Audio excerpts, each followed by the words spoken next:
This could be us, but you haven't called. Call 1-833-77-SOLAR right now and join the 320 Solar Happy Customers Club for $0 down and no payments until 2022. We'll put the power back in your hands. 320 Solar. Power up. 10, 9, 8, 7, 6, 5, 4, 3, 2, 1, 0.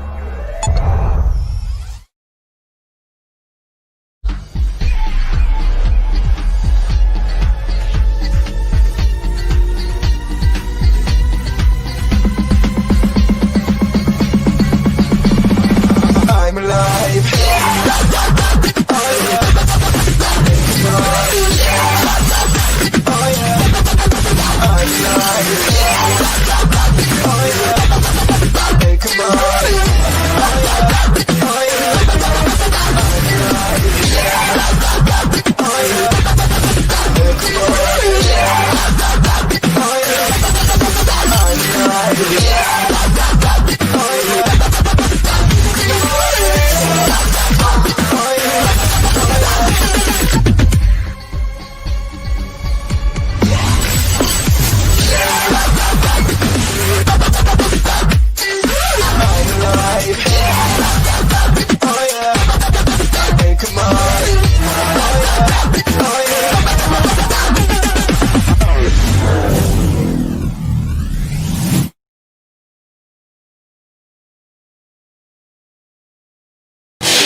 Are you ready? I am ready for tonight. Guys, I think, Edward just put it perfectly. It's Bucs. It is a Bucs life. Guys, we should all be pretty used to feeling this way right about now.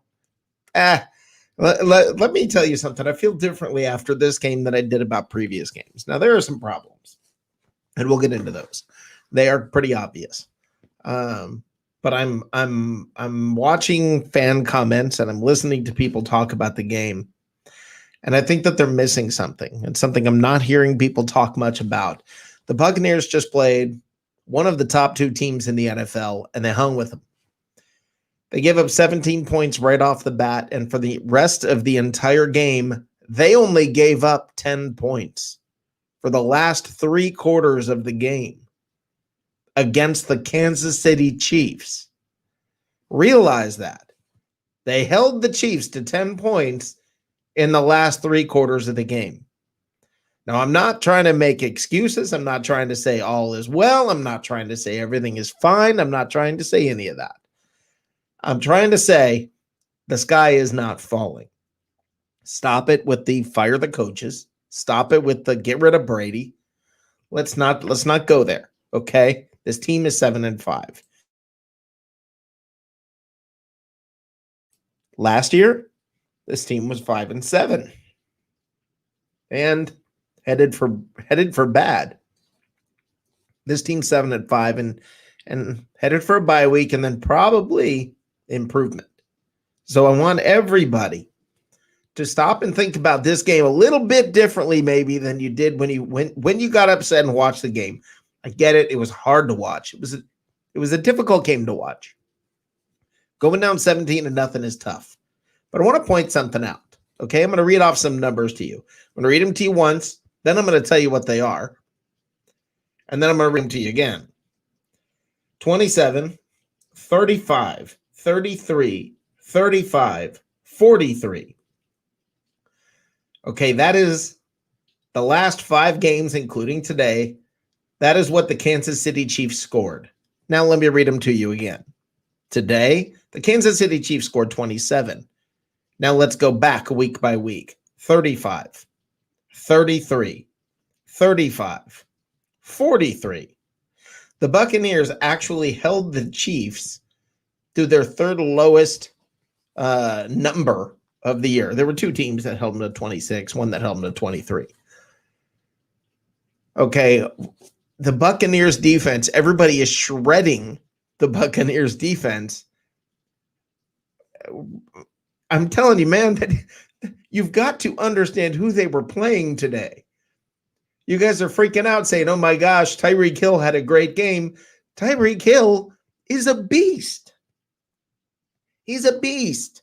And for everybody to say, oh man, this defense played terribly, they didn't play terribly. Okay, they got their butt kicked right at the beginning of the game, and that made the rest of the game seem a lot darker. But it was not that bad. Again, the last weeks, okay, this week they gave up 27. Prior to that, 35, 33, 35, 43. Then you want to keep going, 26, about the same, 32, 26, 34. I mean, guys, that's what the Chiefs score.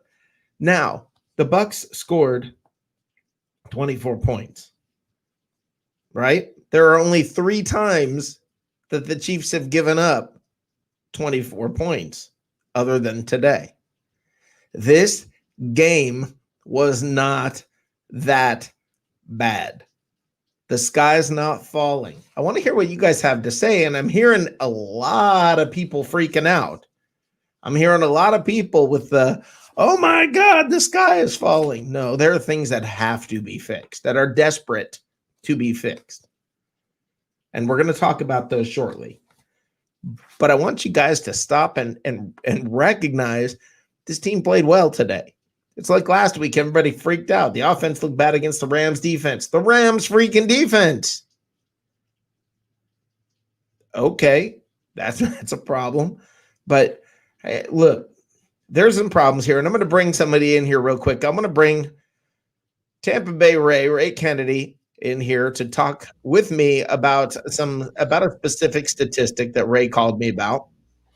And I want you to bring it up and let's have a little discussion about this.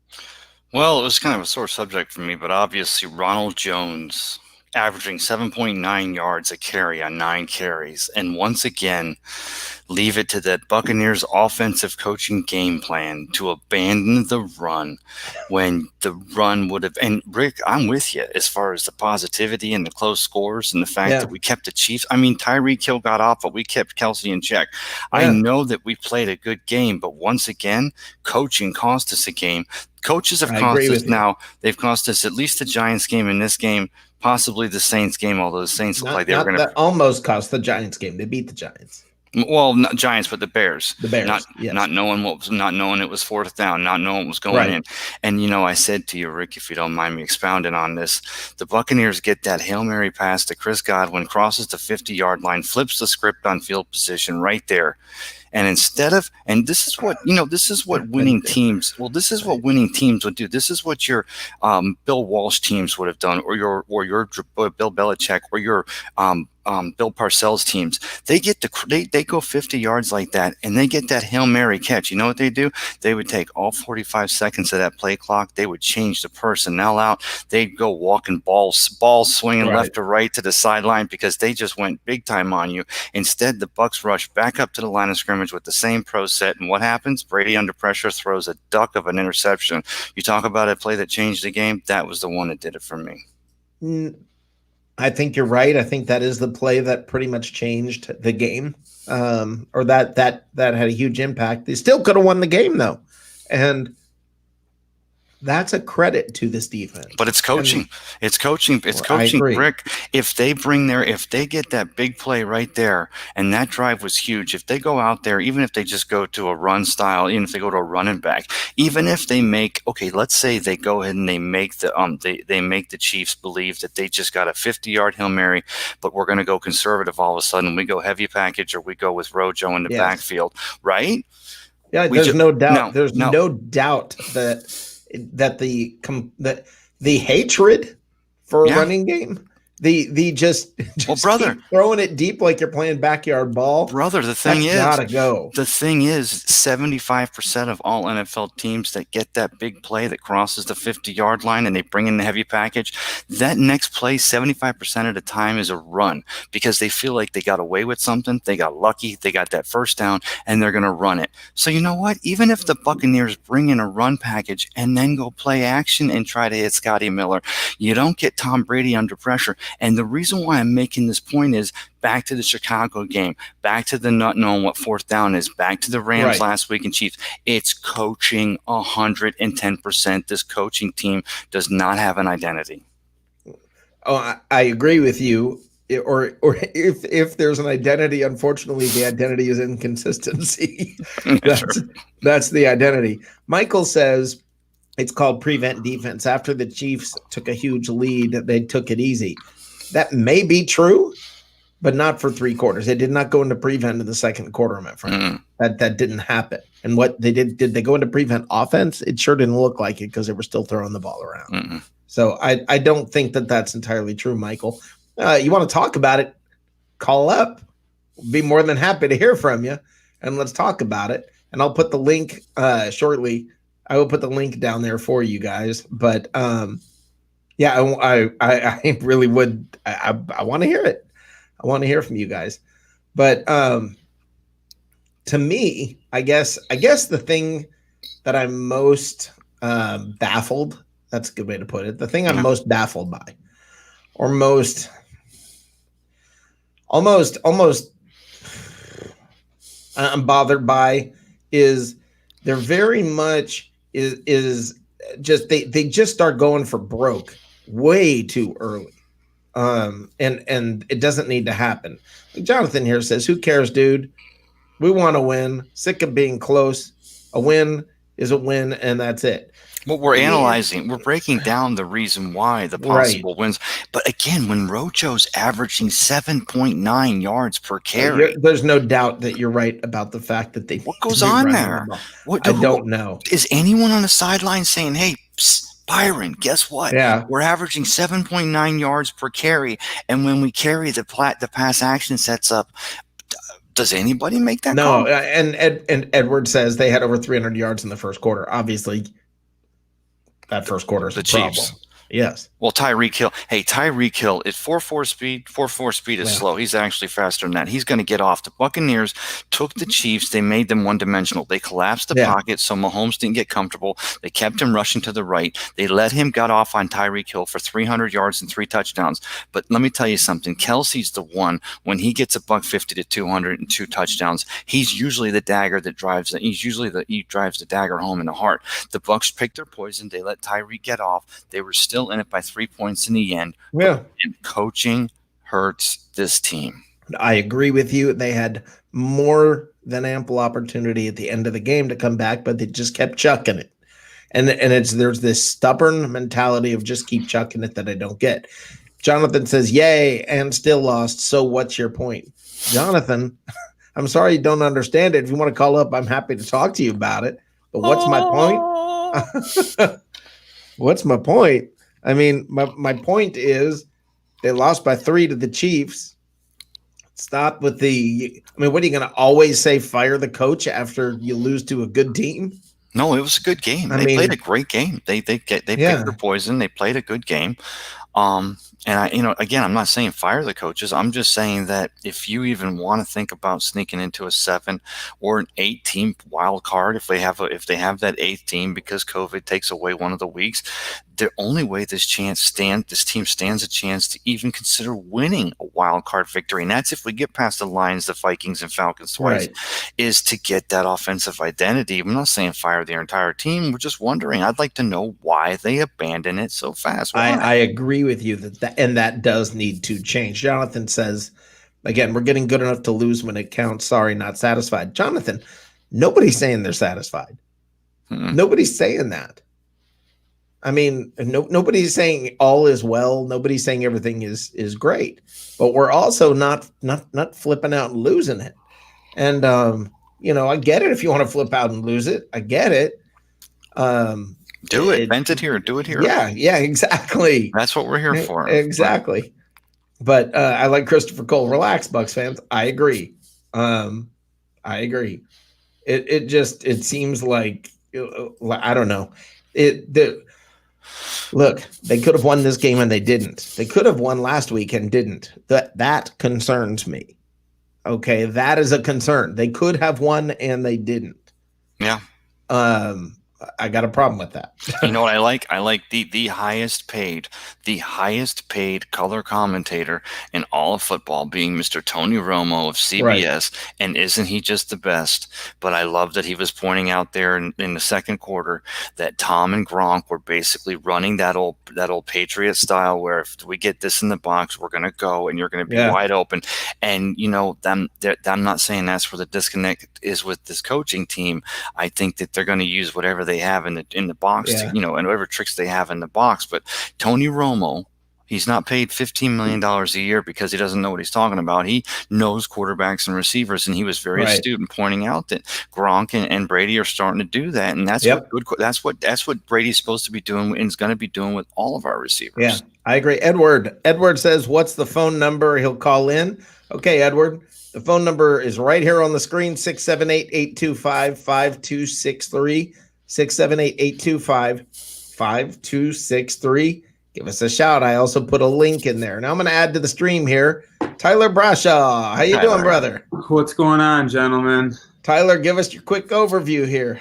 I mean, look, it's not a bad loss because of who we lost to, but it was a very winnable game. Yep. If you stick to what we've seen wins football games this year. Ronald Jones averages 7 yards a carry and he touches the ball 9 times.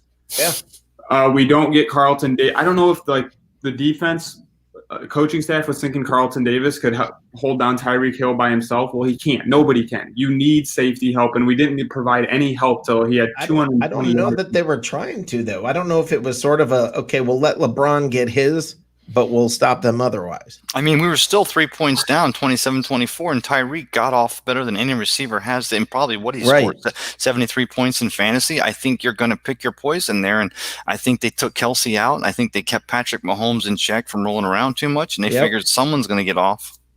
I agree. I just think he needed more help. I mean, you could see he was just in his own. He was hurt. And you know what? Hey, Tyler, why not face guarding, right? Not face shielding, but just if you're with Tyreek and you cross the end zone on every play, you're covering him. Put your hands up. I think he was just trying like crazy just to keep up. I mean, I think he was doing all he could just to keep up. There's a reason this guy does this game after game after game. Yeah. But again, if you would have told me prior to the game that you held the Chiefs to 10 points through the final 3 quarters of the game, I would have thought we won the game walking away. And and this is what I want to talk about.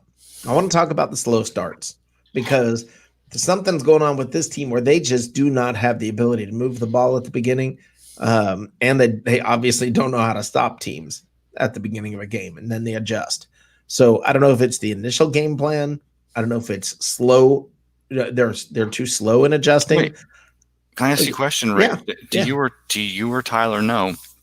I think they said the Buccaneers did win the toss and they deferred, right? Yes. Yeah. See, I don't like that from the very beginning. You've got Kansas City and Andy Reid and Patrick Mahomes coming in here with one of the best offenses on the world, and your defense is hung with Todd Bowles, and that defense's number, whatever against the rush, and you want to lay your balls on their shoulders. You go out there and you go, you know what? We're going to kick it to you, and then we're going to win that. We're going to take you. Yeah, we're going to. I don't agree with that, Ray. I think really. Because you look at it this way: if you get the ball at the end of the first half, you've got the last drive. You score, then you get the ball at the beginning. That's a massive. But it's swing. Hold on, we got a call coming in. We got a call coming in. But KC drives 85 yards and scores a field goal. That was a backbreaker on the very first drive. I understand. Okay, hey, welcome to the cheap seats. Who am I speaking with? Edward. From Palm Edward. Harbor. How you doing? I've been Edward? on Peter Blake's show a million times. Yeah, how you doing, Edward? Well, one time actually, but I was on Monday night with Ray Kennedy there, and I met him and Peter Blake. But cool. Yeah, this is my first time calling into the cheat sheet. So. Yeah, this is awesome. Thanks for calling.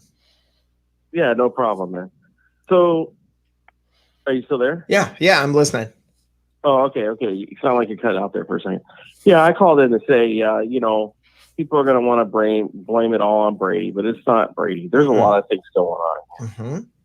One, you got a crappy offensive line, and two, and I don't know. And I brought this up at the end of the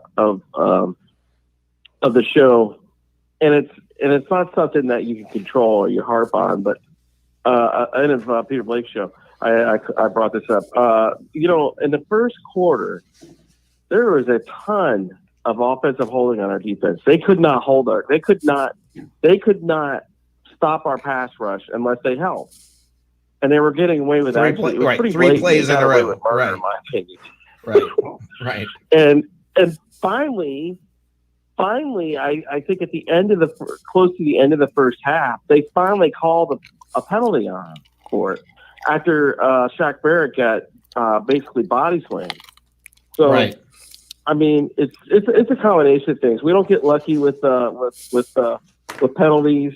Well, but the main thing that's going on is basically is play calling, as I see it. Yeah, you got to run the ball. Yeah, you got to run the football, man. But Edward, and run off it. Edward, you're saying that they have a crappy offensive line, and I want to address that because they kind of do. Well, I understand, and I do understand the thinking. But Brady there was only one sack. Now he gets pressured a little bit. I get that, but he was not. Yeah. I mean, we've seen much worse, and we've given other quarterbacks much worse. I think we actually probably got more pressure on Mahomes than they got on Brady. So I don't believe that's. You know why they get less sacks this year? They got less sacks this year than last year. Hold on. Because Brady most of the time Brady gets rid of the ball fast. Hold on though. Okay. And not this year. That's not the case. But let me say this also. Edward, I want you to think about this. If Ronald Jones is averaging 7.8 yards per carry on 9 carries. 7.8 yards per carry. 66 yards. Right. One sack and rushing 7.8 yards per carry. Man, this offensive line's doing something. Mm-hmm.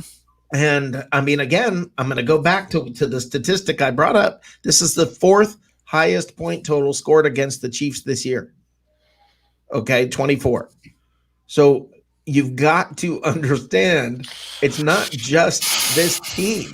Now, I agree with you 100% about the play call. I don't get it. I don't understand it. I mean, for the life of me, Rick, I got to tell you though, holding them to only 27 points and being one of it's literally like being with the prettiest pig at the pig dance. It's still a pig. You might be with the prettiest pig. Other people when they're scoring 33 and 37 and 43 against other teams, and you hold them to 27. Well, if Anthony Lynn could get back to anyway you look at it, it was a terrible loss. It sucks, but guess what, guys?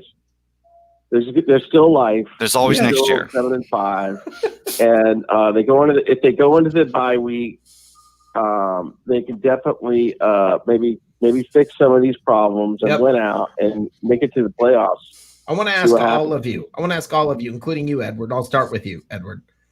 You tell me. The 4 games that are remaining, 2 against the Falcons, Minnesota, and Detroit. What do you think the Buccaneers' record is in those last games?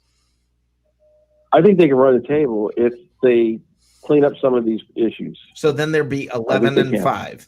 Okay. Tyler, what do you think is their record in the last 4 games? It's tough. I don't think they lose more than 1 game. I could see them running the table, but the Falcons, you don't know what you're getting week for week. Right. And those are 2 divisional games. You always feel like you're going to see one of those. So 10-6 or 11-5? I'm going to go 10-6. Okay. Falcons are terrible. Right? Falcons are a terrible team, man. Is it going to Hey, now, Rick, hold on now. Is it going to be the team that when Chris Godwin catches that fingertip catch 50 yards down the field, is it going to be the team that brings its running game back out, Ronald Jones averaging 8.7 yards per carry? Well, here's what I'm saying. Is it going to be that team that will bring that running game back out? You're averaging 8.7. You just had a 50-yard pass. You flipped the field. You're going to come out there? Or is it going to be the team that goes straight pro-style set and continues to – because if it's a team – but I'm asking you to call – but I'm asking you to make a call here on the last – if it's a team then if it's a team we saw tonight, if it's a team we saw tonight, then they'll go 2-2, 500, and they'll be outside looking in at the other NFC teams that got ahead of them into the wild card, because that's what this. Well, if they don't start running the ball, that's exactly what's going to happen. Chiefs. They almost beat the Chiefs, and you think they're going to struggle against which one of those teams? This team without a running game. Which two? Without a running game, this team will play down to whatever team they're playing against without a running game. And I see it with the offense. I agree with Rick, because when you become a one-dimensional football team, it doesn't matter who you're playing. These are all NFL defenses, and one-dimensional. There's no guessing anymore. All right, hold on. I'm going to bring in now. All of us idiots can wait for a second, and we can bring the smart guy in.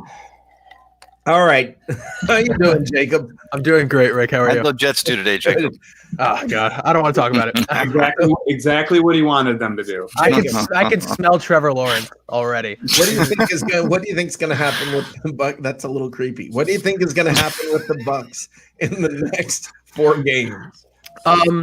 I see them dropping probably one in the other net. Like with the Falcons, right? You said that you guys almost beat the Chiefs today, but like so did the Raiders, and then the Raiders just got like absolutely trounced by the Falcons. Oh my God, by the Falcons, right? Yeah. So I could see you guys slipping up a game to the Falcons for sure. I doubt you'll fall to the Vikings. Like, I just don't really see that defense being able to do anything against you guys. Right. So I see probably one more. I think you guys probably finished 10-6. So let me ask you, Jacob. So you think that Dalvin Cook in Minnesota, they'll be running the ball, but the Buccaneers still will leave that 8.7 yard average on the bench, and Rojo II, the victim of volume, and the Buccaneers are still going to be able to go into Minnesota and just start throwing the ball all over that defense, which is possible. Yeah, probably in that game specifically. Okay. I mean, it seems like that's what they're doing anyway, even against teams where they should be running the ball. But like, against the Vikings, that defense is so bad. I mean, we saw the Cowboys expose them. Right. So I could see all those guys getting this. That would be a game where Brady puts up like 370 yards passing and 3 or 4 touchdowns, and it's one of those games. I don't know why you guys aren't. I mean, I don't think you guys know either, but I don't know why are you running the ball 9 times in a game? Averaging 9 yards a carry. Makes no sense. I don't know. I honestly think that Abrams just does not like running backs, man. He would rather just have a bunch of wide receivers. Yeah, I've seen him line up like 4 or 5 times in 5 wide receiver sets. Well, I understand doing 0 yards out of it. I understand doing it. I understand doing it, but you can't do it all the time, guys. It's constantly. It's not just not running the football either. There's no motion in the offense. There's no play action. But why would you play action? Yeah, there's no motion anyway. What's funny? And that was the thing that Brady's used to. That's how he reads defenses when he was in New England. I picked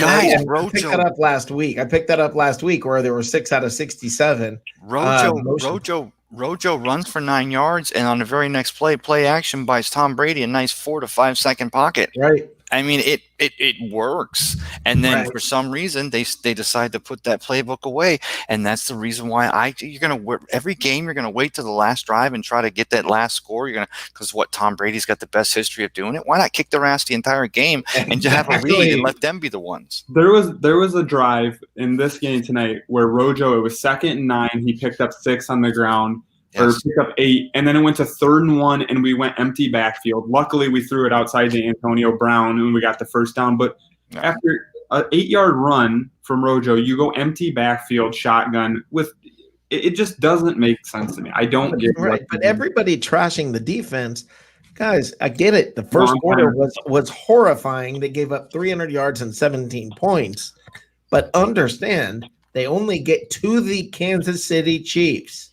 This defense gave up 10 points the rest of the way. And you guys do understand. Well, they made an adjustment.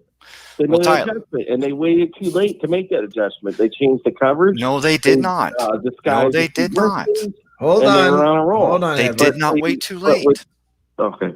They gave up 17 points, but then if you remember, they sent the Chiefs 3 and out 3 straight times, right? And it was time for the offense to come. But what I'm saying to you is the Chiefs are going to too long though. If you could have Jesus Christ, the 11 apostles, Joseph, Mary, and the manger, the guy who worked the That'd be manger too with many the men on the field. that would be, but you could have all of them, and the Chiefs are still going to score 17. But the Bucs defense took them out 3-and-out 3 straight times, and the offense left that check unpaid. That's where you lose your game, and that's where you lose it because your coaches aren't calling an effective offensive game plan to let the offense score with that defense. And even then, we're getting back into it late. So Rick, I wasn't trying to say you're wrong. You're not wrong. But what I'm saying is remember, we're giving up Tyreek Hill 1,000 yards receiving, but we're keeping him in check, and we're still only 3 points down, but it's bad coaching. No, and I agree with everything you just said. I agree with that. The only thing I was bringing up any issue with is if like you can even read in our chat here where everybody's like, basically, fire the coaches, or they were at the beginning of the Don't fire them. Just make them learn. Make them read 101. Right. I never said fire. No, you did not. You did not. Okay, but I mean, it's hilarious how people, immediately, I saw somebody going off on Facebook about. And he used the term, you guys and your quarterback that you always stick up for, talking about Brady. And this was a Bucs fan.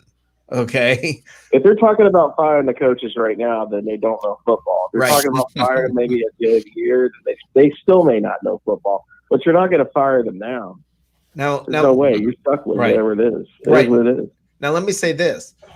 Keep this in mind, everybody, that in Carson Palmer's first year, in Peyton Manning's first year, and I mean, in all these people's first year, they look bad, and that's what we're looking at right now. True. They asked Arians, when do you think Brady's going to get a hold of this offense? And you know what his response was? Spring. I think he's got a hold of the passing offense. I think he's just waiting for the coaches to slowly release the running offense. Because he's finding his receivers. I don't know why. This is what I want to ask you guys. Why would you bring in the GOAT who knows offense probably better than most people on the earth, right? Knows offense. And you don't let him call his plays or make audibles or, why don't you let him run the offense? Hold on. Be a field general. What makes you say that they're not allowing him to this would be big news if they're not allowing him to call audibles. They're not. Brady would not call 2 back-to-back deep outside the hash plays. Hold on. Okay. Hold on. Maybe he would. He just wasn't really allowed to call his plays in New England because that was all Josh McDaniels' job. If he maybe he would be doing that if he was still in New England, if he had his own play calling ability. I'll agree with you about a lot, Edward, but I do not agree with you that he's not able to call audibles. I don't think that they've taken that away from him. And here's my response to Bruce Arians saying Tom Brady will have this offense figured out in the spring. Make it easy on him and give your guy that averages 5 yards to carry the ball every once in a while. Like if he can't, if this offense is complex and it's difficult to pick up in your first year, which most are, still make it easy on him because we know he can throw the ball. He's still got arm strength. Some of his throws look a little. I mean, they're just all. Rick, we talked about this the other day. How many of his interceptions are for passes 20 yards down the field? Another one today. So that's where the bulk majority of his interceptions are coming from. So if it is a complex offense and he needs time to figure it out, use the running game. It works. We see it working. Hey guys, Edward, I'm going to go ahead and I'm going to keep talking to these guys. Thank you for calling. Take care, Edward. Thanks, Ed. Guys, I know I'm harping on this play, and I won't mention it again after this, but let me just tell you, going back to, like I was telling Rick before in the pre-show, we were doing a little, and I was talking about Bill Parcells, and I was talking about maybe an old Bud Grant in Minnesota, or even, a Vince Lombardi in the Packers. When the Buccaneers on 3rd and like 15 or 25, when they get that Hail Mary fingertip catch to Chris Godwin across the 50-yard line, okay? What you like to see your offense do is you like to see all 11 guys get up like they've been there before. Half the package walk to the sideline. The coaches check in some different tight ends or running backs, maybe a different wide receiver, and you go conservative. You go with a run or what have you, or at least you go to a run set. Then maybe you still run pass action or play action out of that run set. But when the Buccaneers rushed to the line, and then Tom Brady, under duress, throws what can only be described as the ugliest duck he's thrown in 2020, and it gets intercepted immediately. Not only did you not make the Chiefs pay for that big turnover, big yardage when Chris Godwin got it and moved it across their 50, but we gave momentum straight back to him on the very next play. I agree with you, Ray, about this.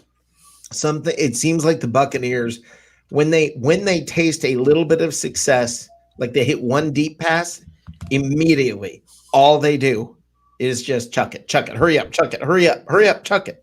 And I agree with you that that's and how often does that work out? It 25% of the time, 15%, instead of going back to that run, trying to establish that was getting them there. And that's all, Rick. I'm not trying to do a diatribe here, but what I'm saying is that it's week 11, week 10 now, and I'm still seeing Rojo averaging just under 8 yards a carry on 9 carries. And for some unbeknownst reason, maybe it's because Sabbath is coming in 6 days, they decide they're going to abandon the run when it's. I have no explanation for that. I've been screaming about it for how many. I know weeks you have, brother. Sorry, Tyler. Jacob. I want to know, Jacob. Were you able to watch the game at all today? Yeah, so I watched most of the game. I was on tell us your impressions of what you saw in that game. Give me your overall impression. I mean, I thought I was having a stroke because I was just smelling burnt toast by Carlton Davis the entire time from Tyreek Hill. Like it was, Tyreek Hill. You give up 13 catches for 269 yards and 3 touchdowns to Tyreek Hill, and I understand that Tyreek Hill is extremely fast and it's so hard to guard him, but to get burned that many times by this guy, I don't care if it's Tyreek Hill and Patrick Mahomes throwing the ball. If you're trying to win a Super Bowl this year, that's not an excuse you can be making. Oh, it's Tyreek Hill. You need to be able to stop whoever comes in your way. That shouldn't be a problem. Other than that, for the Bucs, I offensively couldn't understand why they didn't run the ball more times. We talked about that. I mean, Brady, it's just. I know we can, blame a bunch of different stuff with play calling and throwing the ball deep, but a lot of these throws, they just aren't good throws by Brady, right? I don't want to bail him out on anything that is his fault because there is a lot here that is Brady's fault.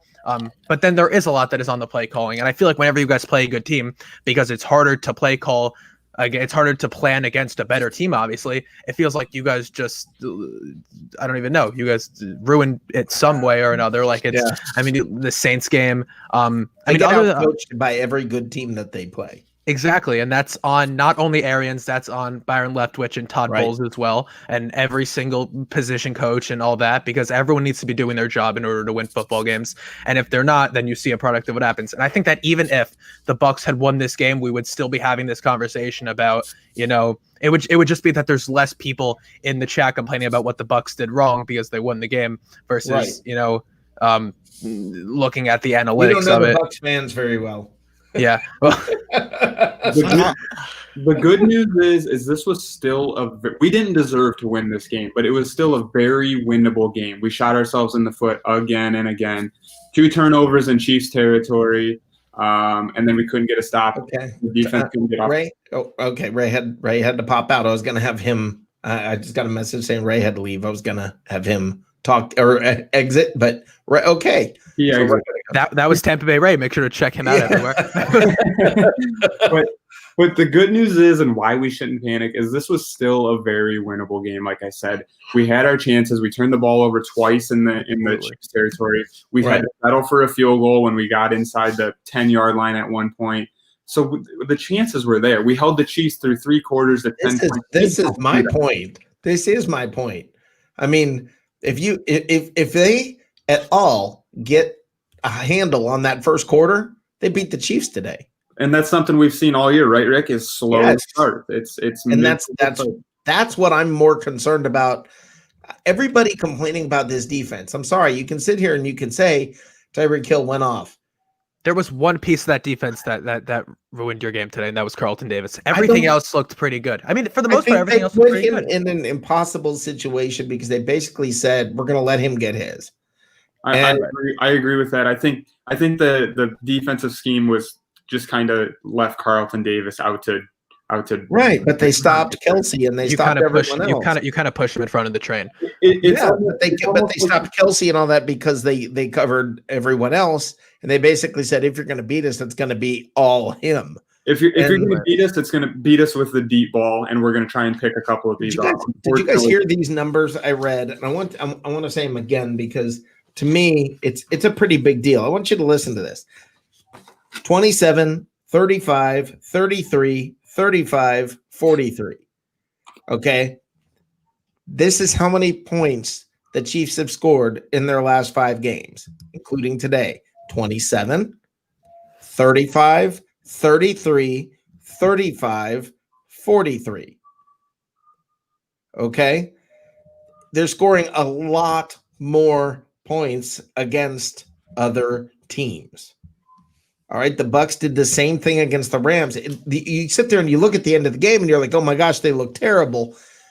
But then they didn't.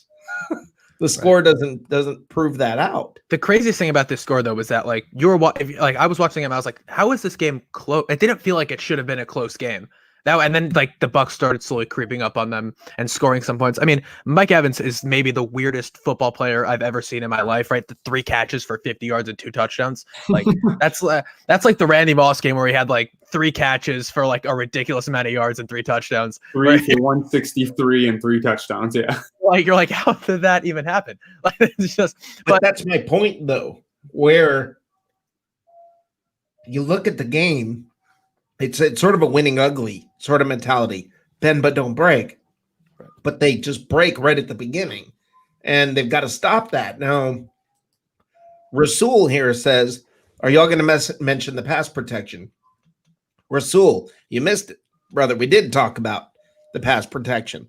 And while you may say, I don't know what you think, Rasul, but I don't believe the pass protection was that bad. I don't think it was that bad today. No, definitely. That's not a point where you could be like, that's why they lost the game. Right. I think they actually protected Brady pretty good. I mean, He's going to get hit from time to time. It's going to happen. And when Ronald Jones is averaging 7.8 yards per carry, the offensive line had a good game. I mean, and it definitely helps to have your two starting offensive linemen, right, with Marpet and boy, did that help. Right. And again, this goes back to coaching scheme. If you can run play action, that buys him that much more time. It doesn't always feel like the defenders are in his face. Right. If you run the ball, the defense, you won't be one dimensional. You'll keep them guessing. Guys won't be on face every play, or it won't feel like that. Right. And then and Russ here says Antonio Brown is doing nothing for Tampa Bay. I agree with that too. Yeah, no. Can I? All right, let me speak because I've heard this one. Knock yourself out on this one. Okay. So one, Antonio Brown is not in Pittsburgh anymore. He's not in a situation where he needs to be doing what he was doing in 2010, 2011. He is surrounded with Mike Evans and Chris Godwin versus in Pittsburgh, who only for however long, what do you have? Juju for the last year or two that he was there, and Juju isn't even really he's not really doing much, and he's probably the 3rd option right now in Pittsburgh, which is crazy. He doesn't need to be putting up those numbers. He doesn't need to be getting those targets. Like you look right now in the Packers game, right? Devontae Adams is getting targeted every other play.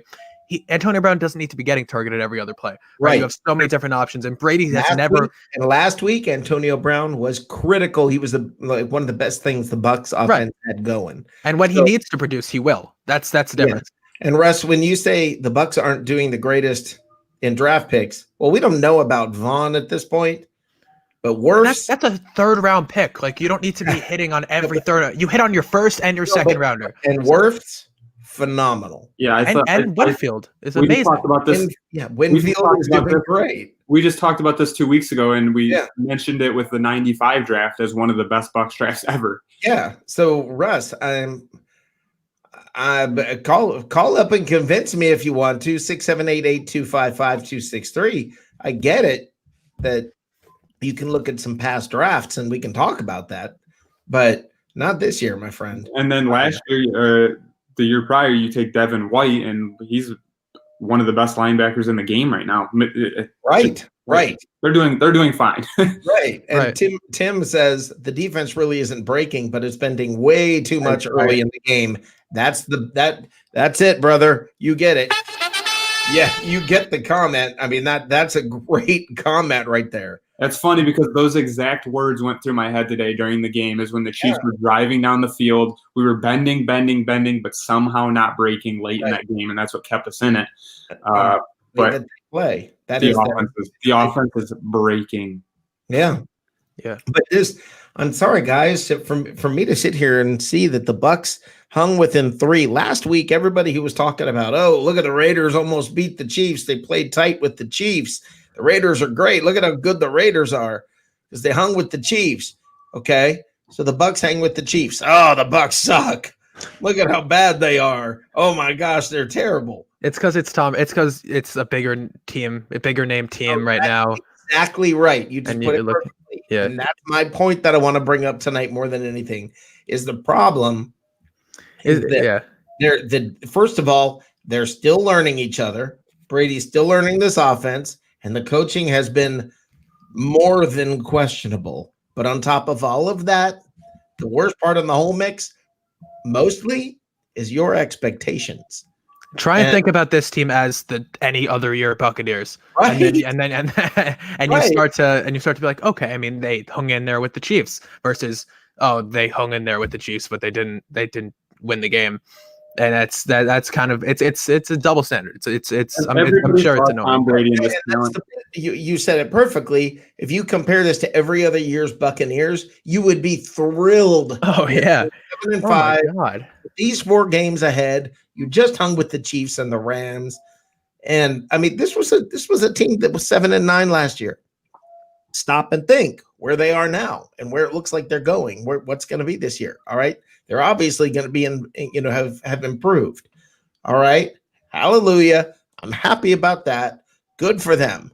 Okay. But it's the problem is unrealistic expectations. And simmer down, Sparky. Simmer down. Okay. Those expectations, just simmer down a little bit and understand, okay, we all got excited. Super Bowl's in Tampa. We all got excited. We all were like, they've got to go to the Super Bowl this year. Yeah, woohoo. Yep. They got Brady. They got Gronk. Okay. They have those players, and guess what? They're going to have them next year too. Exactly. This is what I was going to say. This is not a Super Bowl or bust. As much as you want it to be, it's called progression. This is you could make it to the Super. This is not a Super Bowl or bust year for Tampa. Brady's going to be here next year. Gronk will be here next year. Maybe you won't have Chris Godwin, but that's okay. You still have Mike Evans and Antonio Brown next year, and you can bring in whatever free agents you want with Tom Brady there now again, and it's going to lure more guys. Especially, I think you probably, if you can get a bigger name corner. I know that's not really like maybe a spot that you maybe want to spend more on offensive line, but you definitely need maybe a more veteran corner because you have a lot of young guys there. But I think next year, just because it's in Tampa this year doesn't mean that like you need to play in the Super Bowl this year. Everybody wants to see it because it's in Tampa. Look, and it's still very possible. I think and Tony Romo said it. He still expects to see that matchup again in 10 weeks from now. He did say that. I heard that though. Well, the thing with me is, I'd almost rather see them go next year in a full stadium in a regular Super Bowl where everything is kind of normal. I mean, if it comes to that, I'd rather see that. But I don't know. Byron says, "Man, we miss Vea. We do miss him, but we haven't been bad without him. The rushing defense has not been bad without him. No, it has not. And let me say, it's not that different than what happened in the Chicago game when they had him. So I don't know. I mean, do they miss him? Yes. Yes, they do. Yes, I wish they had him, but that's not the reason for the loss at all. Ethan says this next year stuff is too repetitive to get excited. Okay, now so let's talk about this year. They've already won as many games this year as they won all of last year. So you want to let's talk about this year. Let's talk about the improvement this year. All right. So it's not wait till next year. It's look at this year. Wow, next year. So understand that's a package deal. This team is still getting into the playoffs. Fortunately, the Rams and Cardinals both lost today, so we didn't lose any ground. And I still want the top wild card spots. I want to play the Giants or the football. It's not going to be the Giants anymore. I mean, Daniel Jones is out now for a couple weeks. So that's What? I didn't hear that. Wait, yeah, what? So I heard that hamstring injury that he went out with earlier in the day, that it's looking not great, which means, and he probably missed a few weeks, which means it's going to probably be Washington's division right now, or the Eagles, if I were to guess. Breaking news. I didn't realize Jacob is breaking news. Per sources, It's not going to be the Eagles. Their schedule is tough. This is the Washington. It's going to be the Eagles. The Eagles are terrible. The Eagles have the Cardinals still. Seattle tomorrow. That division's terrible. It's a joke. So that's why I want the top wild card spot. We just need to. If we go 3-1, we'll get that top wild card spot, and we'll be in New York. The dreaded trip to Washington. Or Washington. And man, I don't want to play Alex Smith because that guy's got some kind of weird destiny juju. He does. I mean, I want to see Terry McLaurin in the playoffs, because I mean, all right, realistically, you guys play Washington, you're going to beat them, because I mean, you stop half their offense comes off Antonio Gibson, and you're not going to give up 3 touchdowns to Antonio Gibson like the Cowboys did, and then great, you give up. But their defense, but you give up whatever to McLaurin, and on defense, right? You can block Chase Young. You put Wirfs on whatever side he's on. Leave Donovan Smith for the other guy, and you're set. I mean, the Washington doesn't really give up points to receivers, but they also have 6 games a year against the one receivers being Amari Cooper with Andy Dalton throwing him the ball, Darius Slayton / Sterling Shepard, and whoever you want to put as the Eagles wide receiver one, whether that's Fulgham or Rager or whatever. So it's not great. But that's where I'm at right now. I just want to get that top wild card spot, which is very possible because I know the Seahawks still have to, or the Rams still have to play the Seahawks again, I believe, and the Cardinals. They got a couple divisional games. So just get into that top spot, and that's as close as you're getting to a bye at this point. Playing the NFC East. Absolutely. Yeah. I agree. Now, but to me, I guess those numbers to me, I mean, when I read off how many points teams have scored against, I mean, the Chiefs have scored against everybody, and then you look at what they scored against the Bucs. While it looked like this was just a brutal game, this is the third. This is the third least point total that they've scored all year, and 2 of them, it was 27. 2 of them are 26. It was just that start, right? It's the 17-0 start in the first quarter that made it feel so bad. But if you look after the first quarter.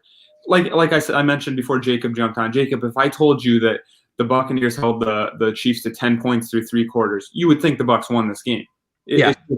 It's that start that is haunting everybody right now, but this wasn't a bad played football game. Everybody's got to remember, this is the defending champion Chiefs that we just lost by 3. That's what I'm trying to that's what I'm trying to get across. That we lost 2 by 3. We lost 2 by 3, and we had plenty of chances to win, and we shot ourselves in the foot again. And the funniest thing about this is how confusing the NFL is this year, right? Because you guys competed with the Chiefs, but then you lost to the Bears, who are getting spanked by the Packers, who you guys destroyed. It's always that way. That's always funny to me when people do that connection thing. It's always that way. We get killed by these people, but they killed these people. Any given Sunday, it's all about coaching, because coaches, right? There are coaching matchups. There are coaching matchups. Because coaching even just coach, right? Maybe John Gruden coaches better against Andy Reid than he does against Bruce Arians. That's just it's a random thing, but that just helps him, right? Yeah. John Harbaugh could coach better against Mike Tomlin than he does against Adam Gase. Like, it's just a random thing that is. Take a team that's built slow and powerful. Okay, that's one kind of, that can beat the Buccaneers. You have a speed team, and the Bucs are going to match up well against them. Right. So it's just weird how that all works out. It really is. Tim says the fans are fickle because we've been bad for so long and have such high expectations with this roster. I'll say this, even with this team, doesn't I guess live up to expectations. We're still in the game and can win even if we don't beat ourselves. And this is my thing, Tim, and this is what I agree with about what you're saying here, is this. Look, the expectations, I get it, because you've got the GOAT at quarterback and all these other players. We have all of this, and I understand that. And the expectations are not unrealistic, but they may be a little bit unrealistic for this year. And before this year started, Peter asked me on his show, what I thought is this Super Bowl or bust. And my exact words to him were, if at the end of this year, people look at the Buccaneers and say, going into next year, they go, you got to watch out for the Bucs. That's a successful year. I think Johnny Dean explained the Super Bowl or bust thing the best. We didn't buy any of this talent. Gronk is here on nothing.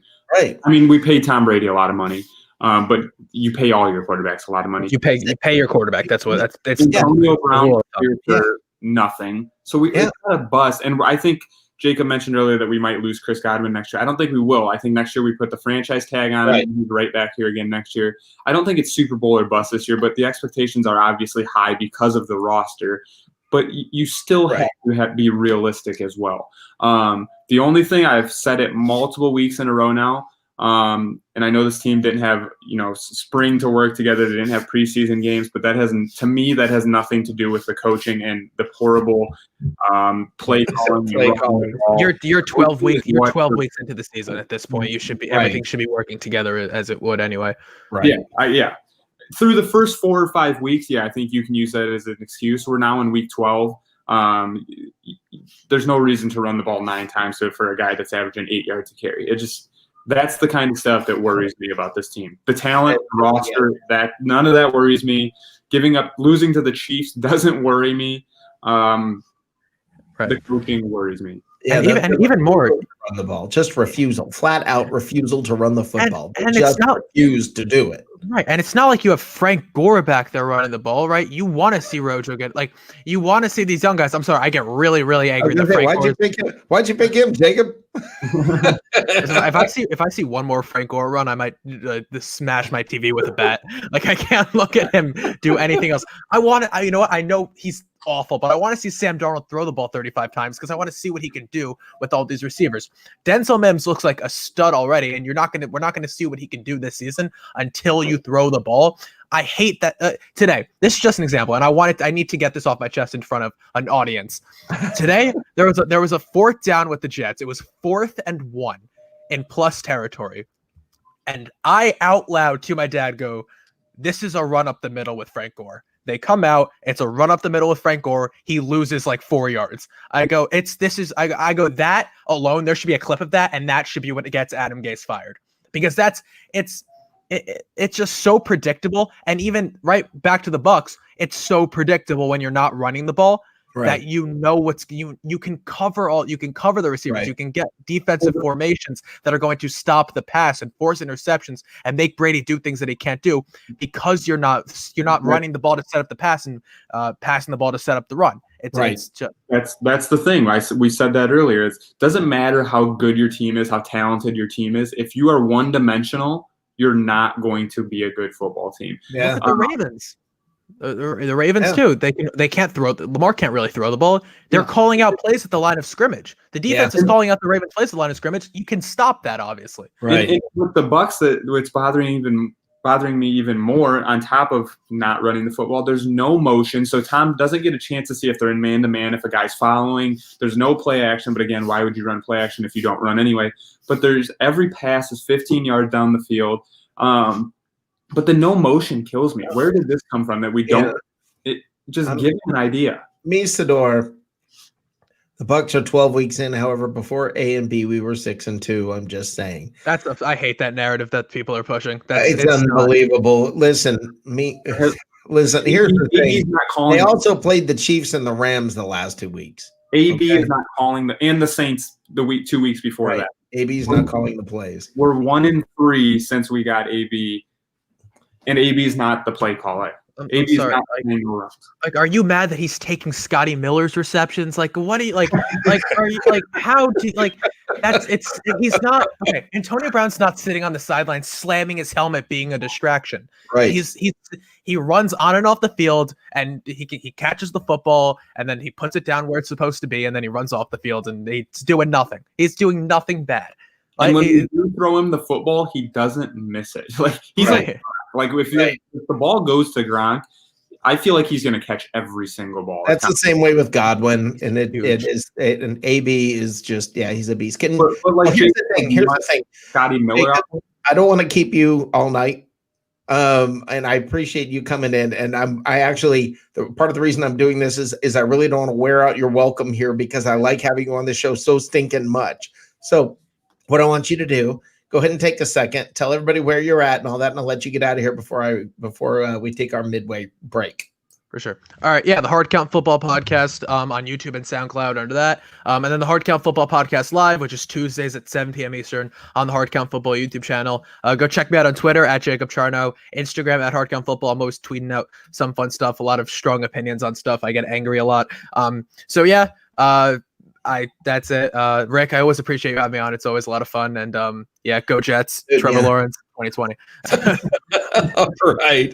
Awesome. I do hope you will come back very soon. Absolutely. And hopefully Adam Gase will be fired by the time I come back. No, not yet. You don't want that yet. I know. I'm so split on it. It's whatever, but we'll get that going. All right. Rick, always appreciate it. Tyler, I'll talk to you. Tyler, I'm going to break for our midway break, and then we'll come back and pick it back up. Perfect. All right. Power bill through the roof? At 320 Solar, that power bill will be no more. In fact, about 90% of our customers report lower solar payments than with electricity. That's more power in your pocket. 320 Solar. Power up.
Welcome back to Live from the Cheap Seats here on Bucs Report, and powered by 320 Solar. And what was it? Sellthesun.com. Now that's a really cool kind of deal where you can it's a great career opportunity. You guys check that out. But now I want to get into something else about today's game. That I guess I don't know. It seems like Brady is willing to throw it up and let Gronk go up and get it. Mm-hmm. Jameis was willing to do that with Evans and with Godwin. Brady just does not seem like he has the confidence in those two guys to do that. Maybe a little more so Godwin, but he doesn't seem like he has that confidence in Evans. Is there something to that, you think? Or I agree. I think he has more confidence in Mike Evans. I think they're on a little bit more in Evans than Chris Godwin. Oh, see, I think it's the other way around. I just feel like he throws the ball up to Mike Evans a little bit more. I think that's why you see the 11 touchdowns or whatever he has now. Okay. It's just, I don't know. This whole thing is weird. And I expected that the whole year with him and Gronk. I knew at some point they would be on the same page. They were just too good of a tandem to not get it going at some point. So I think that I just think him and I think him and Mike worked a little together in the offseason as much as they possibly could. I think he has a little more confidence in him. I don't know why, other than it's a big body. And when you're throwing the ball downfield 30 times a game, put it up to the guy that's big and can catch it. But yeah, their connection, the connection with Chris Godwin and Tom Brady does seem a little strange to me. But I mean, when you have the targets that they have and as many as they have, I guess there's always going to be somebody left out, I feel like. But right now, it maybe through the air, it's Chris Godwin. What do you have today? 6 catches, I think, which kind of was overlooked by a few other things. Well, but no, and I think Godwin was. I think Godwin looked good today. I mean, I think he has looked good. I think, am I right? Didn't he have? Did he have a second leading? Was he the second leading receiver? Yeah, he had 8 for 97 yards. Godwin did. Evans had 3 for 50, but 2 TDs. Yeah. I just think he looks for Evans in the red zone. Yeah, I think so. I think he looks for the big bodies in the red zone. Especially Evans, not so much Gronk. But it's such a weird offense. I don't know. I don't know why that is. No, you put it perfectly. It's such a weird offense. And this is why when people are asking for my prediction against the Chiefs, I was like, I don't know. I don't know what to say because I don't know what to expect out of this team. They're not doing anything normal, and they're not. Now, I do know how we can find the answer to all things, not just about the Buccaneers, but to probably life in general. The guy who has all the answers is here to join us right now. Welcome. I knew it was the dude. How you doing, gentlemen? Good. How are you doing? Greetings. I am confused Mike Evans. Yeah. Okay. Tell me why you're confused, Mike Evans. I just feel like that was a weird game. Mm-hmm. It felt weird. The whole week leading up to it was weird. Yeah. You kind of wanted to say, well, this is a defining game. You're measuring up against the blah, blah, blah. And then the other side of you goes, well, you are measuring up against the blah, blah, blah. And by the end of the week, I was just sitting here going, we have a quarterback who's labeled the GOAT. And arguably, yeah, sure, rightfully so. Cool. GOAT. Bah. But the wide receivers, the Buccaneers have everything they have, and we had to wait till kickoff to find out the entire left side of the offensive line was going to play. Right. So, did they know? But I think they probably knew. Right. Well, I'm sure they had a good idea. I mean, we saw a video of Smith earlier out on the field. I guess it was about an hour and a half, moving on his ankle to see if that would work. We hadn't seen Marpet. Now, I still got to ask, though, 3 weeks of being in the concussion protocol, he practiced the majority of the time. So that tells me, all right, ready for what I'm going to do here? I'm going to use my cognitive ability to deduce the fact that he was having trouble passing the cognitive ability test. Yeah, there was no, I think he was still getting headaches and things like that. I think that's where it came from. So when he practiced, he was in non-contact practice. Now, I don't know what an offensive lineman does that's non-contact practice. I'm not sure how that works. Well, I mean, there's kneeling with your hand on your helmet on one knee and sweating. I mean, you can go through the repetition. You can do the walkthroughs. I'm working on looking fat. And you can get the looks of the defense as they line up against you and all that good stuff. I guess my point is he struggled a little bit. We aren't used to hearing holding on 74 more than once a game, if that. And we heard it a couple of times today. Right. And he got beat a couple of times, so he's not 100%. I will say this: Donovan Smith, he's a pretty good run blocking tackle. And I'm going to stop, and that's all I'm going to say about that. Okay, the rest of it. I don't know if that's true because we never run the ball, but Well, I'm saying when he can push a guy, but then when it comes to pass blocking, he's like, "Oh my gosh, don't touch me, ew." Yeah. Now, okay, hey, Bruce Arians, you're going to catch a lot of heat. You already have since the end of the game. You're going to catch a lot of heat in the media all week, bro. The first thing I would consider is contacting your Oakley representative and seeing if you can't get a tinted version of that monstrosity of a face shield you use that basically looks like you stole the spit screen from a buffet bar at Sizzler or Golden Corral or something. But there's some questionable things, and I pick it apart. If you remember, late in the game, the Buccaneers had 3 timeouts, and they ended up having to burn a timeout on offense. If you remember, right? And to me, that's a no-no. You control the clock on the offense. Get up there and get the play snapped. It's a difference of if you let the clock run, you're probably going to run 12 to 15 seconds to get to the line, snap, and get a play off, right? Okay, right. And the play to end. Okay, that's 15 seconds. Like this, who has no problem moving the ball. Right, exactly. And it's just some boneheaded stuff like that this coaching staff does that drives me bonkers. But then again, and this is what everybody needs to realize, the expectations that everybody right now is currently let down by are expectations that were placed mostly by yourselves. Yeah, that's what I just said. Right. So, thank you. So, and now I'm going to play the voice of the confused Mike Evans, meaning the Buck fan, because if you're like me and you're a Buck fan to this point, and you have been for a while, we're a little confused. You have a team that's had some injuries. You've got a team that drops the ball, dude. We can rag the coaches. We can rag Byron, Tom Brady, whoever's calling the play. We can say the plays suck. We can say the plays don't suck. We can say don't go deep, not whatever. But when the ball hits you in the hand, guys, you catch it. This isn't, Class 2A high school football in Schenectady. All right, it's the NFL.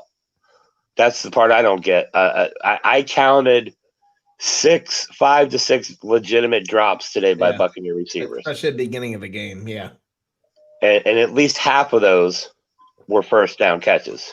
That would have changed that 17 points that they scored at the beginning of the game. Yeah. Okay. And here's the other thing, and I'll say this: hey, and I want somebody to go back and look at the stats. I would, but every time I get on Google, I end up on Pornhub. So there's that. But I would almost wager Harry the Greek. I would almost wager Harry the Greek that the Buccaneers to this point of the season have more 3-and-outs than last year at this point in the season. I would agree with that. Yeah, I think that's true. Because the first quarter is filled with nothing but 3-and-outs. Well, they have the 3 and outs, but they also have fewer interceptions, and they have other things that they've done well. So yeah. Does anybody get the inclination that like it's like watching one of those boxers? They come out and then the first round or 2 rounds, they just kind of dance around, see what the other guy's going to do, and that's what it feels like the Bucs do every Sunday. They don't really have a game plan. It's kind of like, well, we know we're bad. We got all this weapons. We're badass. Great, all that good stuff. We're just going to see what you're going to try. And before they know it, when they face a good team, they get down big. And what they did today, although a valiant effort in the playoffs, that's going to be ugly. Like, they're going to be like, okay, we're going to cut away to well, there's no other game. We're going to go back to the studio. Here, Greg, talk about this horrendous beatdown.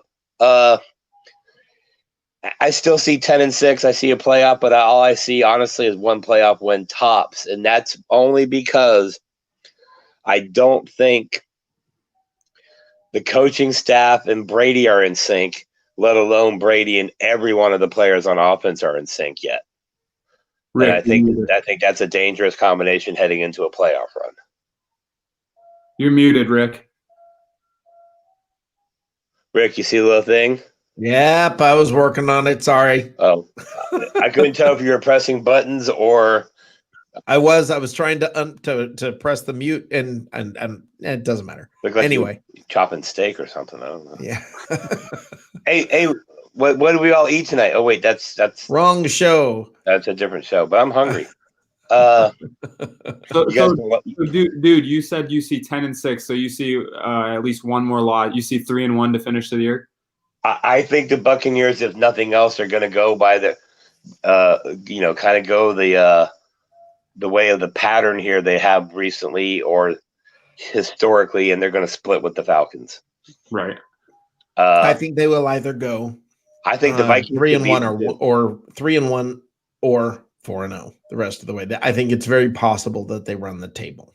I think it's very possible too. I think I just agree with Dude. I think historically they split with the Falcons. I think they finished 3-1 the rest of the way out. But that's what he said. That's what he said. 10-6. Yeah, I agree with him. But just like you said, I can see them going 4-0 too. Yeah. So it depends who shows up. I don't know. Yeah. Yeah. Well, that's the other thing. I can also see them losing to the Vikings.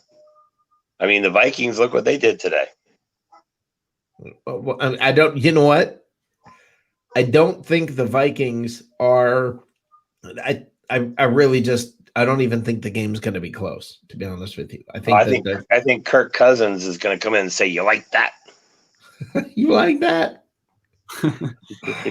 There's a bad memory. we don't do good with. We made Kirk Cousins famous. I know. How do you make Kirk Cousins famous? It's horrible, isn't it? It's awful. It's just awful.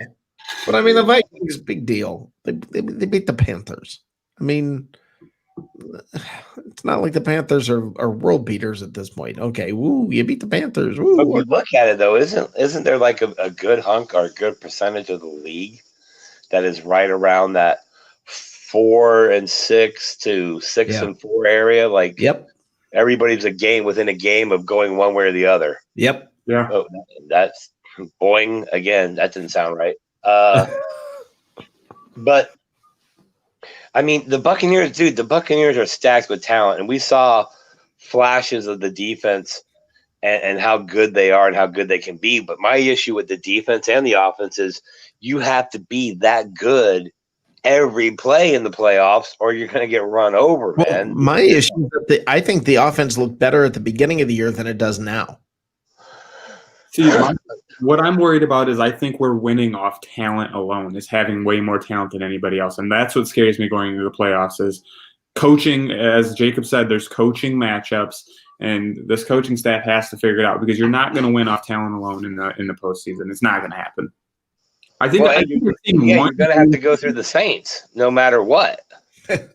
and Sean Payton has literally taken – I mean, here's a good question. What Buccaneer coach has a winning record against Sean Payton? None. Is there? I don't think there is. Yeah, I have no idea. I have no idea. I know Shiano didn't. I know Raheem Morris didn't. I know Dirk Cutter didn't. I don't know if Raheem did or didn't. Did Lovie Smith sweep him that 1 year? Lovey 1 year. Yeah, that's. Oh man. So my point is, I don't know what my point is. That I just missed Jeff Tedford, dude. And you know what? That's how bad a Buccaneer fan that it's been to be a Bucs fan. We were excited. There were people that were excited about Jeff Tedford. Tedford in his offense, and I'm thinking, you talking about the guy from California, right? Yeah. I'm like, where they don't play defense. Yeah. yeah, those guys. It's because the offenses are so great. No, that's not why. That's not why. And that's college. But anyway, hey, Shiano had a big victory this week. That's Buccaneer talk, isn't it? Who'd they beat? Rutgers beat somebody they weren't supposed to beat, but isn't Rutgers supposed to lose to everybody? They beat, who did they beat? Probably I don't know like if it was this week or it was last week, but it was like Michigan or something like that. It was Mississippi Valley State Polytech. No. It was a real team. Let me look and see here. Who did Rutgers beat? How about the kid from Buffalo? 406 yards, 8 touchdowns. Dude, how about hold on. Rutgers beat Purdue this week. Hey, and not to rub. Yeah, there you go. Not to rub. Big victory. Well, no, it was the week before they beat. Who did they beat the week before? They beat somebody. It was like, shoot, man. Now I can't remember. You got to watch out for those fighting Boilermakers. Basically, watch out for the fighting cheap bar drinks. Let's see. Oh, here's the thing. Not to rub salt in the wound, guys. I mean, Bucs fans and all of us, but we also have to acknowledge this as football. Not to rub salt in the wounds, but go ahead. Well, I mean, because I know people are going to get upset, but we do need to acknowledge as football fans that watching Patrick Mahomes play football is pretty cool. Like the kid plays. I'm a Patrick Mahomes fan, is what I'm saying. I like the way that he played today. I think the performance he had, him and Tyreek Hill. Yikes! Right? Yeah, you can't look at you can't look at Patrick Mahomes, and there's nothing to dislike about the guy. Except he looks like a Muppet. That first pass he had to Tyreek Hill for the touchdown, his first touchdown. That's not only 70 yards, but that's a laser too. Holy crap! He looks like a Muppet. He does. He looks like Beaker. Hey, Rick! You need to be a media person asking me, Patrick Mahomes, a question after the game. Ready? Go. Okay. So, Patrick, you the game got a little closer than expected. How do you feel about that? Beep, beep, beep, beep, beep, beep, beep, beep, beep, beep, beep, beep. Beep, beep, beep, beep, beep. Yeah. Anyway, that was bad.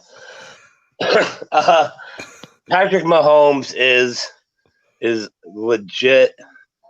He's a solid NFL quarterback, no doubt. MVP, blah blah blah, all the accolades. But watching him play, it's almost like he's Brett Favre with way more talent. Not many quarterbacks in the league get the trust to throw it twice on that final possession. Oh, and let me say this: Tony Romo's freaking amazing. Okay.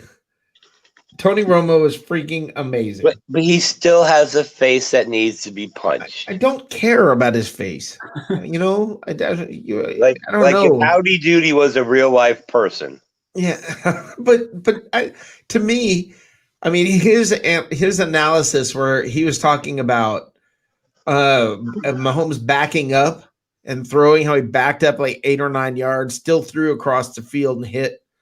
Oh, I mean, it was phenomenal. The way what he pointed out was phenomenal. I love Romo.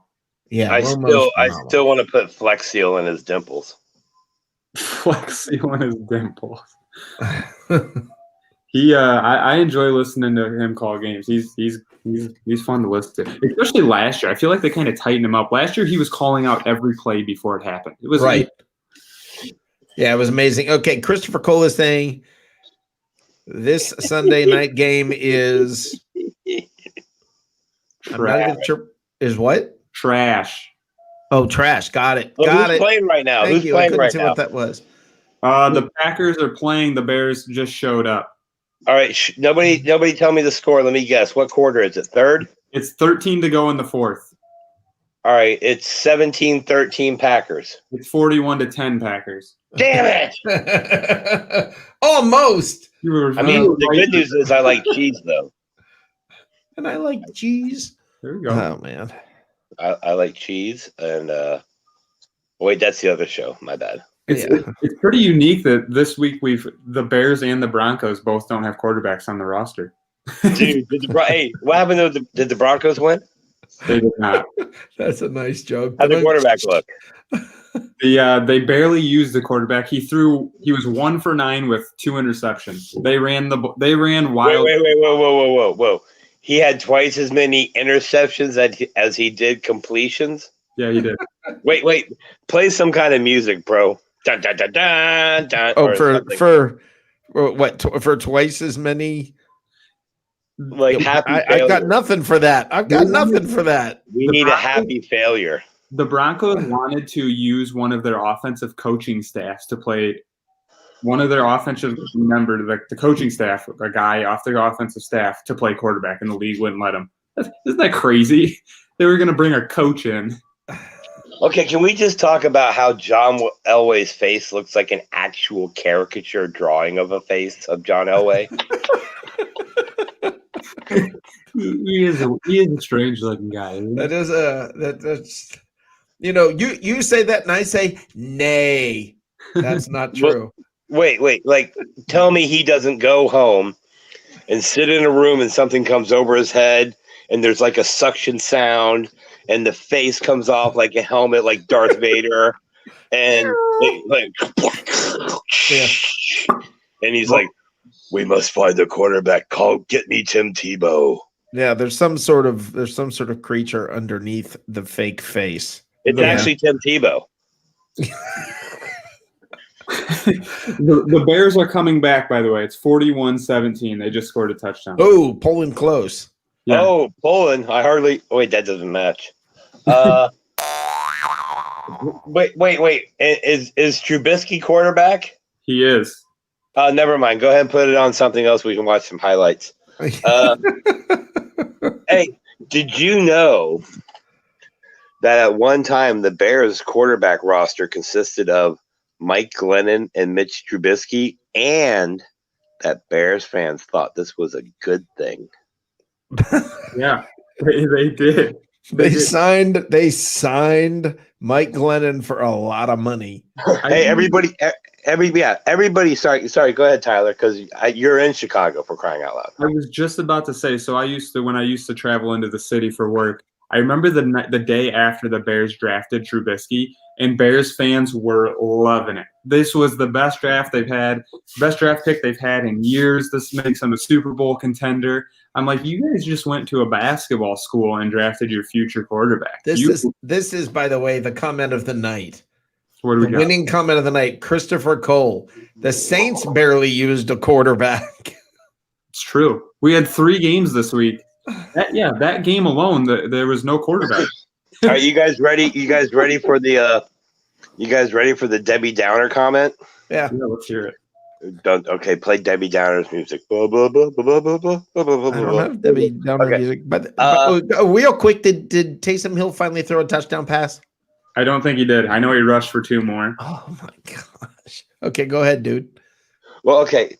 Just so we're clear, we started this season thinking, like most people, the Buccaneers had a legitimate chance of winning the division, doing well in the playoffs, and maybe making it to the Super Bowl.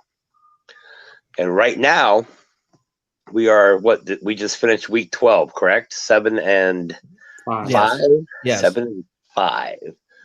Okay, so week 12, fast forward from that notion of that thought of we can contend with the Saints to week 12, and we're losing with Tom Brady at quarterback, and they're winning with a tight end at quarterback.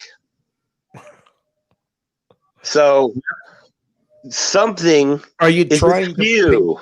Yeah, well, yes, something's askew. Yes, something is askew. That the Saints Broncos game had to have a very Navy versus Army feel for it today. The combined quarterbacks went 10 of 25. Dude, the best quarterback in that game today was probably Sean Payton. And that's all I have to say about that. They were 10 of 25 with 3 interceptions. That game had to have been over in an hour and a half. Dude, they were all, that game made Cam Newton look good. The game was probably it was like, okay, we're starting the game at 1 p.m. The game and by it was probably like by 3 everybody's hitting the parking lots, and it's not because they left early. Hey, we're bouncing around here because why not? It's late.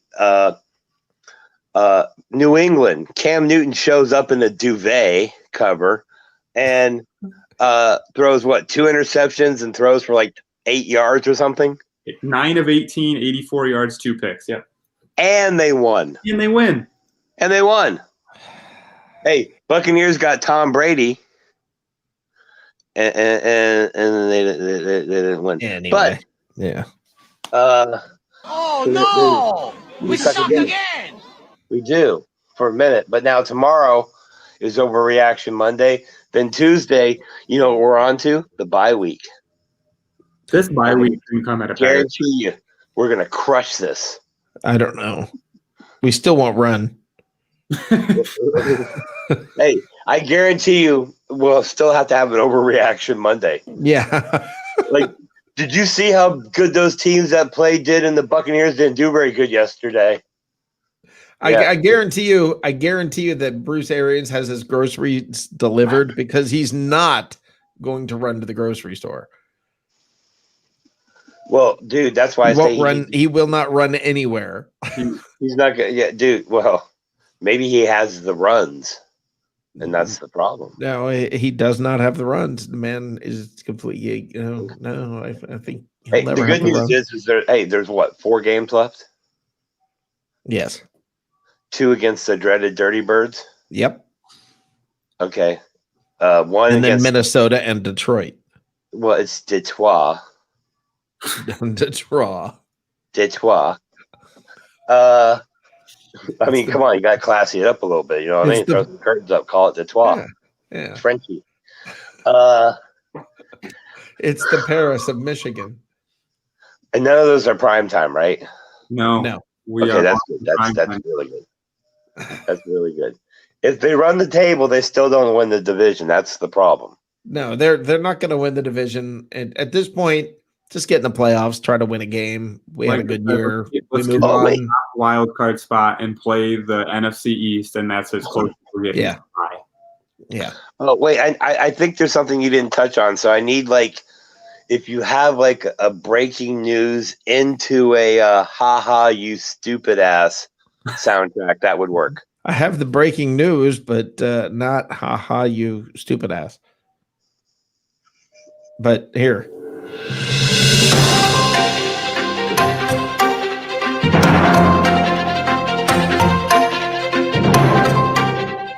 Stupid is, stupid does, sir. And see, that's perfect. Now, breaking news from New Orleans. The New Orleans Saints eat more than just a W. They have to give up a 7th round draft pick. And yes, they do.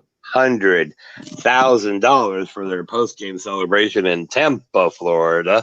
After beating the Buccaneers game, everybody knows which celebration this was. It was made infamous by former Buccaneer Jameis Winston doing some kind of tight closed leg gyrating dance while eating the W.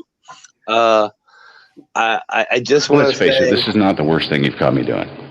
Well, yeah, I mean, at least you didn't stand up on a table in the middle of the quad at college.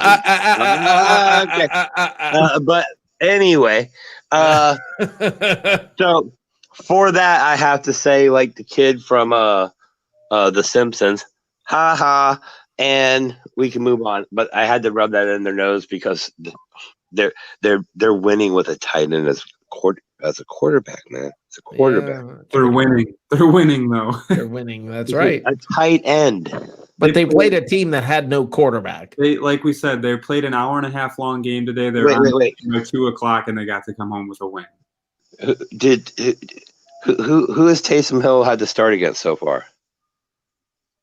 Last week, Tom Brady. Oh. So they beat us with a tight end at quarterback. Yeah. And we had Tom. Yeah. No doubt. No doubt. Okay. Now let's get back to happy thoughts. The bye week. Everybody's going to come back healthy. They were back today. That's another week for everybody to be healthy, safe, and secure and heal up and all that. No, wait a minute. Taysom Hill didn't play. He wasn't the quarterback against the Bucs. Oh, well, you said you beat Brady. I know. I just realized I was like, no, I'm an idiot. Well, but we all knew that. Oh, okay. Well, then idiot does as idiot says. You know. And that's all I have to say about that. Is there a cliff we can wander off together? No? Is there what? A cliff.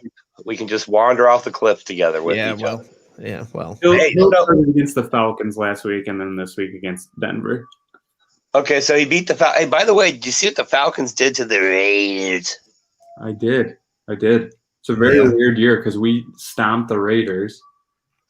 And they beat the Chiefs. And they beat the Chiefs. And then the Falcons beat them by 36 points or whatever it was. Yeah, we'll have to see what's going to happen. It's just one of those weird. And then somebody crappy beat the Falcons, which means the Browns are going to win the Super Bowl. You nailed it. There it is. There it is, folks.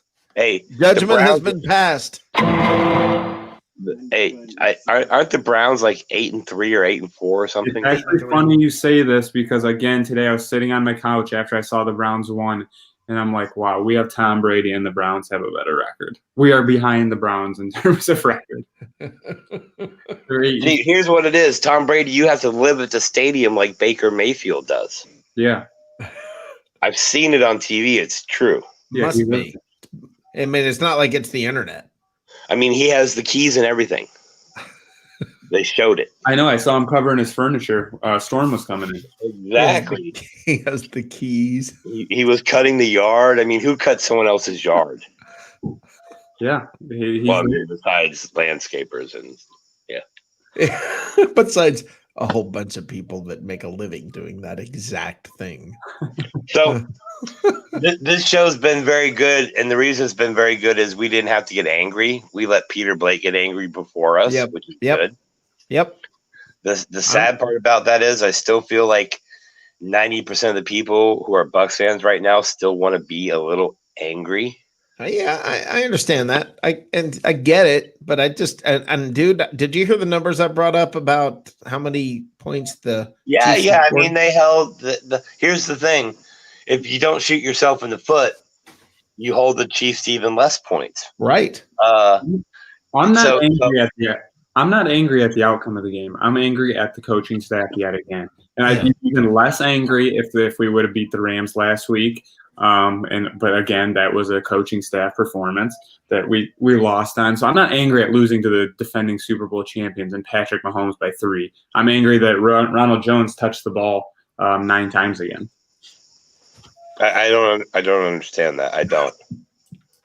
Especially when he's the one that was giving you all the dynamic plays today, at least to start out. I mean, he had a decent run that was called back. That touchdown catch and sideline tiptoe thing, that was beautiful. Yeah. And that kind of showed you what he can bring. He's also learning to bounce off of the first contact, which is key because, you know, the Buccaneers offensive line, hello. Right. So I think Ronald Jones is on his way to becoming a bona fide NFL running back. But, you know, and I hate to be cheesy and quote our boy here, but I think he is a victim of volume. I really do. Oh, I agree. The entire running back, everybody in the running back position is a victim of volume. I believe that the Buccaneers defense is a victim of volume when it comes to the running game not getting enough I believe that the entire Buccaneers team is a victim of volume when it comes to the lack of volume that the running backs are getting the ball. Yeah. I believe that variety in Byron Leftwich's creativity side of his brain is a victim of volume. I'm sure that somehow made sense. It did. Okay. Meaning he's not very creative. Yes. Yeah. He's got like, okay, and Rick, probably not so much you, Tyler, maybe you, surely a bunch of people in chat or whatever. You know when you play that guy in Madden that has 3 plays and he's real good at 2 of them, but when you figure out those 2, now he's screwed. That's kind of what it feels like sometimes with the Bucs. Yeah. See that facial expression on Mike Evans? That's the feeling you get. That's the feeling I got. If you saw the look on my face when you said it, was like, yeah, that's pretty accurate. That's either Tom Brady asked you something you didn't have the answer for it, or you had a really bad taco the night before. Yeah, it's terrible. I don't know how you can go back and look at film from other games and still decide not to run the ball. I don't know how you can be an offensive-minded head coach and not run the ball. My brain how an offensive-minded coach and they don't run the ball. I just don't get it. You got any wrap-up comments here? Well, I have one thing, I got like 75 things, but I'll lay off. I want to throw out there, let's start a GoFundMe account to get Ray Kennedy a ticket right behind the Buccaneers bench so he can yell out jumbo package all game. Hopefully that'll help them run the ball. What do I have? Will make them feel very good about themselves personally. Well, Ray has a way of painting a picture. Yes, he does. Let's see. Final thoughts. Well, I mean, gosh, does that mean we're never coming back? It means your final thoughts about this game for tonight. Oh, okay. Well, all right. Well, the number one thought is it sucked, but it is what it is. Yep. So you take this bye week. Who you got coming out of the bye week? Lions. Yeah. The Lions are first day. That's what's I believe they got next. Okay. Okay. You need to destroy the Lions in every shape and way and form. I lied. The Vikings first. Yeah, that's what I thought. Okay, it's the Vikings. Well, then the Vikings. You need to come out this after the bye week and destroy somebody. And I don't want to use the actual term, but you basically need to come out after the bye week and put your you-know-what on the table. Well, I want to see the playoffs. I want a video. I want somebody mic'd up saying, looking down at Kirk Cousins who just got laid out, and I want them to look down and go, "You like that?" I like that. Yeah. All right. Well, hey, great job tonight. Thank you to Tyler and real quick, Jacob Charnow. Absolutely. Who else was on? Ray Kennedy, Tampa Bay Ray Kennedy. Yeah, we had a great night. We appreciate everybody for tuning in. It's a tough week again. It's hard to go into a bye off of consecutive losses, right? Yep.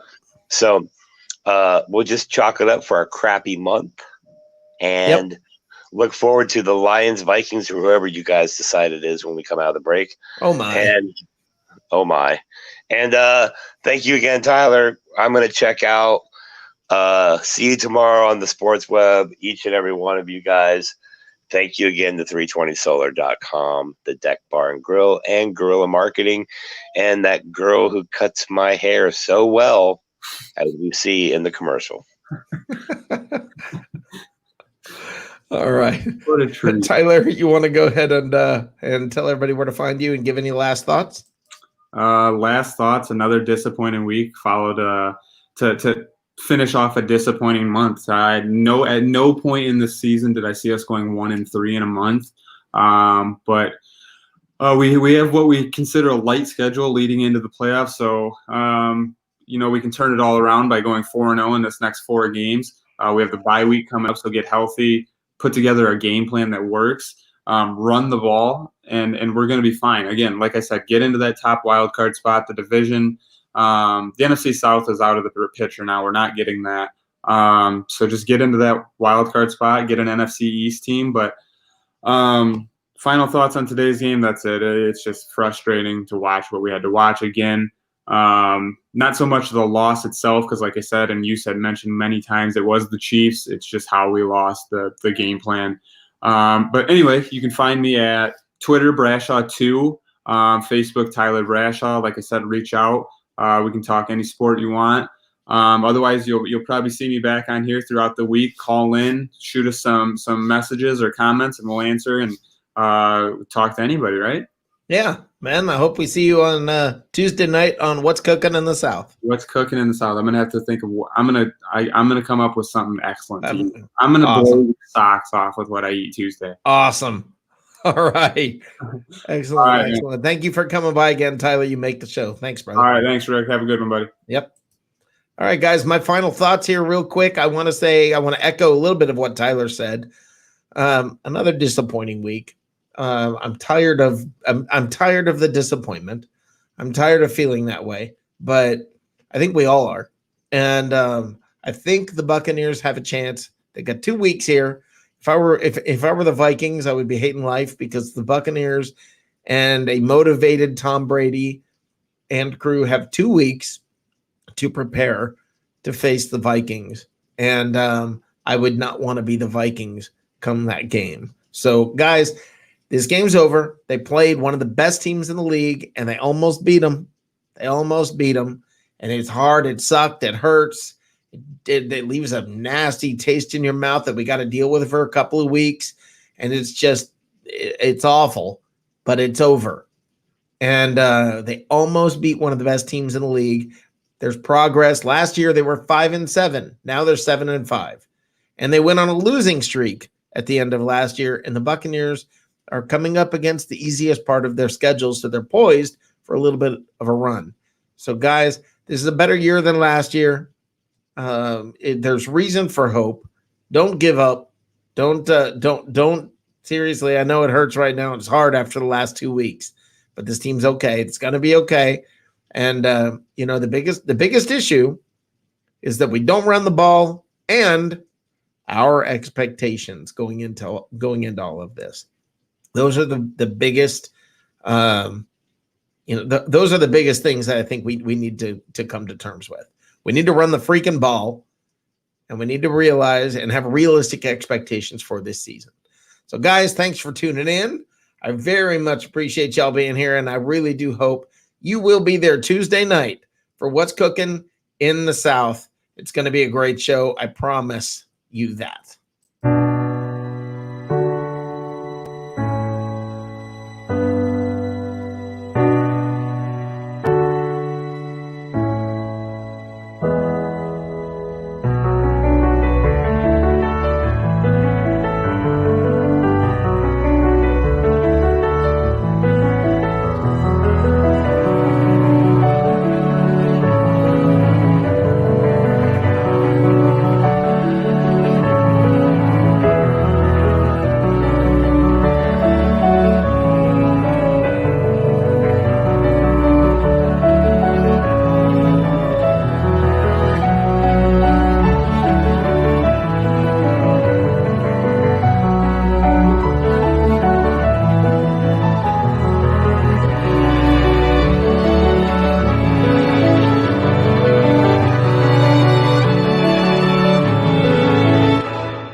This could be us, but you haven't called. Call 1-833-77-SOLAR right now and join the 320 Solar Happy Customers Club. For $0 down and no payments until 2022, we'll put the power back in your hands. 320 Solar. Power up. 10, 9, 8, 7, 6, 5, 4, 3, 2, 1, 0. Just because I let it slide.